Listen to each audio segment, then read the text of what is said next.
வாசல் வரம் தரும் வராகி தலத்துக்காக கோவையிலிருந்து ஜெகதீஸ்வரி. இன்னைக்கு பார்த்தீங்களா, என்னோட வாழ்க்கையில் நடந்த ஒரு நிகழ்வை பற்றி தான் நான் இன்னைக்கு சொல்ல போகிறேன்.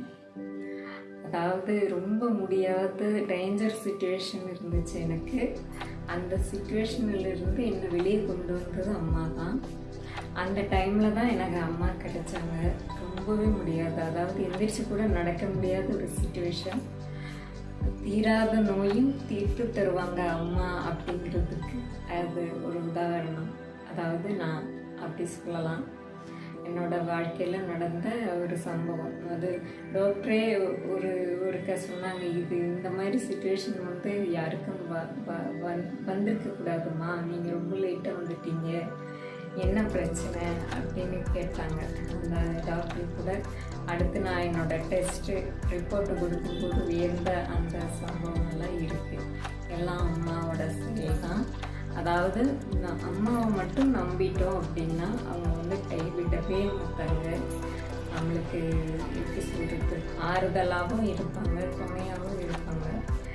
அது ரொம்ப நான் பெருமைப்படுறேன். வர நான் வழிபடுறதுக்கு நல்லா எனக்கு அம்மா கிடைச்சதுனால இது உங்ககிட்ட எல்லார்கிட்டையும் ஷேர் பண்ணணும்னு நினச்சேன். ரொம்ப சந்தோஷம். எல்லோரும் அம்மாவை வழிபடுங்க.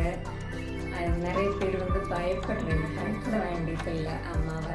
அதாவது நம்மளோட கஷ்டம் என்னன்னு அம்மாவுக்கு நல்லாவே தெரியும்.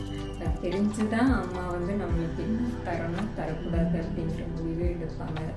அதனால் தைரியமாக நம்ம அம்மாவை வணங்கலாம். ஆனால் என்ன, நம்மளோட மனசில் நம்பிக்கை இருக்கணும். அம்மா மேலே எப்படி சொல்கிறது, ஒரு பாசம்னு சொல்லலாம். அந்த மாதிரி நம்ம இருந்துட்டோம் அப்படின்னா அம்மா அம்மா எப்படி சொல்கிறது, அதெல்லாம் உணர்ந்து தெரிஞ்சுக்கணும். எல்லாரும் அம்மாவை வழிபடுங்க.